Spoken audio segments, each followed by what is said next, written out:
नमस्कार. देवश्री किचन मध्ये आपल्या सर्वांचं स्वागत आहे.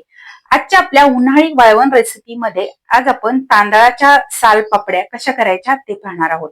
या अगोदर मी तुम्हाला ही रेसिपी दाखवलेली आहे, पण आज मी तुम्हाला वाफेवरच्या साल पापड्या कशा करायच्या ते दाखवते आहे. म्हणजेच तांदळाच्या वाफेवरचे पापड कसे करायचे ते आज आपण पाहणार आहोत. अगदी सोपी पद्धत आहे आणि हे जे प्रमाण आज मी तुम्हाला दाखवणार आहे किंवा ही जी रेसिपी आहे, तर ही रेसिपी खूप जुनी आहे. माझ्या सासूबाईंनी शिकवलेली आहे, त्यामुळे मी तुम्हाला दाखवते आहे. तर या अगोदर सुद्धा मी तुम्हाला साल पापडची रेसिपी दाखवलेली होती, पण ते पळी पापड होते. आज आपण वाफेवरती तेच पळी पापड कसे करायचे ते पाहणार आहोत. करायला अगदी सोपं आहे. प्रमाण तुम्ही योग्य घेतलं तर अगदी परफेक्ट असे छान पापड होतात, मऊ खुसखुशीत होतात, अगदी तळल्यानंतर डबल होतात. तर ही रेसिपी पूर्ण पहा. आवडल्यास लाईक शेअर नक्की करा. त्याचबरोबर तुम्हाला जर माझ्या रेसिपी आवडत असतील तर माझ्या चॅनलला सबस्क्राईब करायला विसरू नका. त्याचबरोबर तुम्ही इंस्टाग्रामवरती असाल तर इंस्टाग्रामवरती मला फॉलो करा. चला तर मग वेळ न घालवता रेसिपीला सुरुवात करूया.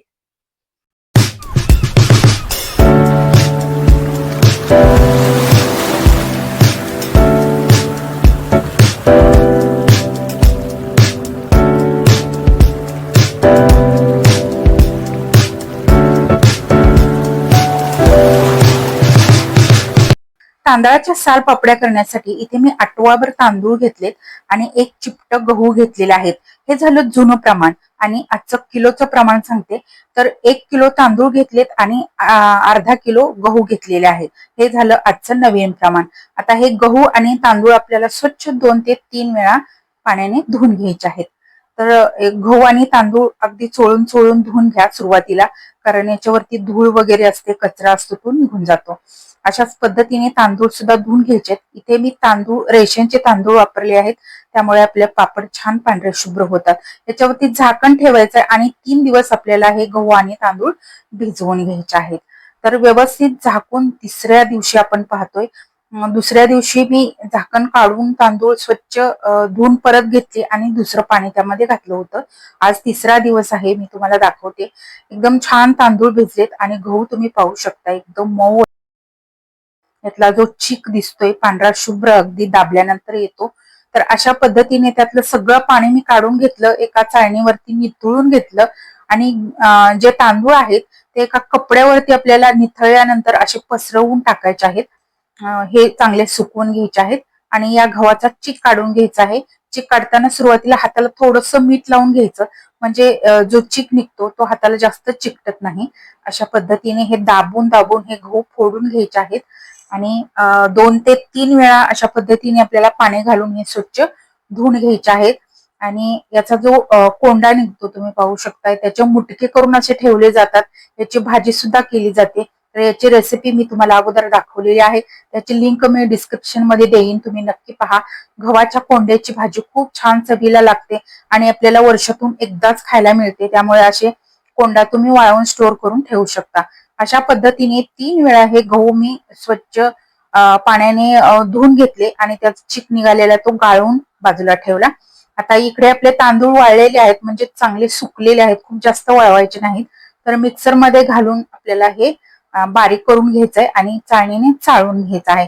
जो काही चोथा राहिला तो परत बारीक करून घ्यायचाय. आणि आता संध्याकाळी मी तुम्हाला दाखवते तिसऱ्या दिवशी. तर हे जे बारीक केलेलं आपण तांदळाचं पीठ आहे त्यामध्ये पाणी घालायचंय आणि परत ते भिजवून ठेवायचं आहे. अशा पद्धतीने चीक आणि हे तांदूळ व्यवस्थित भिजवून रात्रभर ठेवायचे आहेत, कारण चौथ्या दिवशी आपण याच्या भातोड्या करणार आहोत. तर रात्रभरासाठी आपण हे झाकून ठेवूया. दुसऱ्या दिवशी सकाळी आपण याच्या भातोड्या कशा करायच्या ते बघूयात. तर दुसऱ्या दिवशी तुम्ही पाहू शकता याच्या वरती पाणी आलेलं आहे. तर हे पाणी आपल्याला थोडंसं काढून घ्यायचंय, खूप जास्त पाणी ठेवायचं नाही, कारण आपण वाफेवरचे पापड करतोय, भातोड्या करतोय. तर याचं थोडं थोडं पाणी वरचं काढून घ्यायचं. थोडंसं हे मिश्रण आहे ते थोडंसं घट्ट ठेवायचं. जर तुम्ही वैरून म्हणजेच पातेल्यात भरपूर पाणी घालून याच्या चुलीवरती गरगटून भातोड्या करणार असाल तर तुम्ही यामध्ये पाणी भरपूर ठेवू शकता. पण आपण हे वाफेवरच्या करतो त्यामुळे जास्त पातळ नको. तर यातलं वरचं मी पाणी काढून घेतलंय, यात चीक हलवून घेतलेला आहे. व्यवस्थित चीक खाली चिकटून बसतो, तर तो व्यवस्थित हलवून घ्यायचा आहे, एकजीव करून घ्यायचा आहे. त्याच पद्धतीने आपल्याला हे तांदूळ सुद्धा छान मिक्स करून घ्यायचे आहेत. ते सुद्धा तळाशी जाऊन बसतात. अशा पद्धतीने व्यवस्थित सगळं हे मिक्स करून घ्यायचं आहे. आणि आता आपल्याला हे दोन्ही एकत्र करून घ्यायचे आहे, कारण आपल्याला याच्या आता भातोड्या करून घ्यायच्या आहेत. तर त्यासाठी हे एकत्र करून घेणं गरजेचं आहे. तर मी आता थोडस दुसऱ्या पातेल्यामध्ये काढून घेतलं आणि इकडे मी अगोदर पाणी गरम करायला ठेवले, त्याच्यावरती मोदकाची चाळण ठेवली. इथे मी माझ्याकडे छोट्या प्लेट आहेत. प्लेट नसतील तर डब्याचे झाकण वगैरे तुम्ही घेऊ शकता. असं प्लेन जे झाकण असतं ते तुम्ही घेऊ शकता. इथे मी 2 डब्याची झाकणं घेतलीत आणि 2 छोट्या प्लेट होत्या माझ्याकडे, त्या घेतलेल्या आहेत. आता या मिश्रणामध्ये चवीनुसार आपण मीठ घालूयात आणि व्यवस्थित हे ढवळून घेऊया. आणि या प्लेटमध्ये एक गोष्ट लक्षात ठेवा, सुरुवातीलाच फक्त थोडंसं तेल लावायचं आहे. नंतर याला तेल नाही लावलं तर चालतं, कारण खूप जास्त तेलाचा वापर केला तर नंतर या पापड्याचा वास येतो. त्यामुळे जास्त तेलाचा वापर करायचा नाही. अशा पद्धतीने अगदी पातळ लेअर या प्लेटला करायचा आहे, खूप जाड नको. एकदम पातळ असे पापड आपले या भातोड्या आपल्या तयार होतात. अशा पद्धतीने सगळ्या झाकणामध्ये मी हे पीठ घालून घेतलेलं आहे. साधारण 2-2 चमचे एवढं मी याच्यामध्ये पीठ घातलंय. तुमच्याकडे जर प्लेट मोठ्या असतील तर तुम्ही जास्त घातलं तरी चालेल. अशा पद्धतीने आता आपण या प्लेट मोदकाच्या चाळणीमध्ये ठेवूया. पाण्याला उकळी आलेली आहे आणि उकळी आल्यानंतरच ठेवायचं आहे. अशा पद्धतीने त्याला एक 7 ते 8 मिनिटे आपण वाफवून घेणार आहोत. त्याच्यावरती झाकण ठेवायचं आणि छान वाफवून घ्यायचं आहे. वाफवून ह्या प्लेट मी बाजूला काढून घेतल्या, थोड्याशा थंड करून घेतल्यात. आणि आता आपण सुईच्या टोकानी याचं जे कडा आहे ते सोडवून घ्यायच्या आणि भातोडी अलगद उचलून घ्यायची. बघा किती छान अशा भातोडी आपल्या तयार झालेल्या आहेत. एकदम मस्त तयार होतात. अजिबात तुटत नाहीत किंवा खराब होत नाहीत, काळपट दिसत नाही. अगदी पांढऱ्या शुभ्र या भातोड्या तयार होतात. करायला अगदी सोपी पद्धत आहे. या अगोदर आपण गरगटून भातोड्या सालपापड्या कशा करायच्या ते पाहिलं.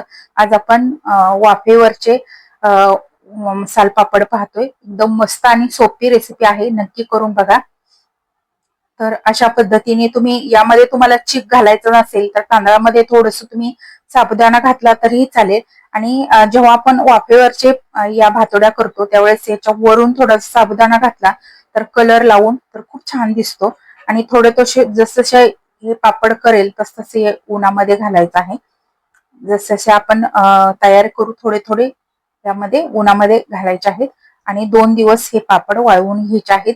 दुसऱ्या दिवशी मी तुम्हाला दाखवते आहे. एकदम मस्त पापड तयार झाले, तुम्ही पाहू शकता. या भातोड्या तयार झालेल्या आहेत, पांढऱ्या शुभ्र आणि डबल फुगतायत, तुम्ही पाहू शकताय. कधीही भातोड्या तळताना सुरुवातीला तेल चांगलं कडकडीत गरम करायचं, म्हणजे त्या पटकन फुलून वरती येतात. अशा पद्धतीने मस्त अशी आपली ही सालपापड्याची रेसिपी तयार झालेली आहे, वाफेवरच्या सालपापड्या. तर तुम्ही या पद्धतीने नक्की करून पहा. तर आजची आपली उन्हाळा वाळवण स्पेशल ही सालपापड्याची रेसिपी तुम्हाला कशी वाटली ते कमेंट करून नक्की सांगा. रेसिपी आवडली असेल तर लाईक शेअर नक्की करा. त्याचबरोबर तुम्हाला जर माझ्या रेसिपी आवडत असतील तर माझ्या चॅनलला सबस्क्राईब करायला विसरू नका. त्याचबरोबर बेल आयकॉनवरती क्लिक करा, म्हणजे मी जेव्हा जेव्हा माझ्या रेसिपी अपलोड करेन तेव्हा तेव्हा सर्वात आधी त्याची नोटिफिकेशन तुम्हाला मिळेल आणि माझे प्रत्येक नवीन आणि पारंपरिक पद्धतीच्या रेसिपी तुम्हाला पाहता येतील. धन्यवाद.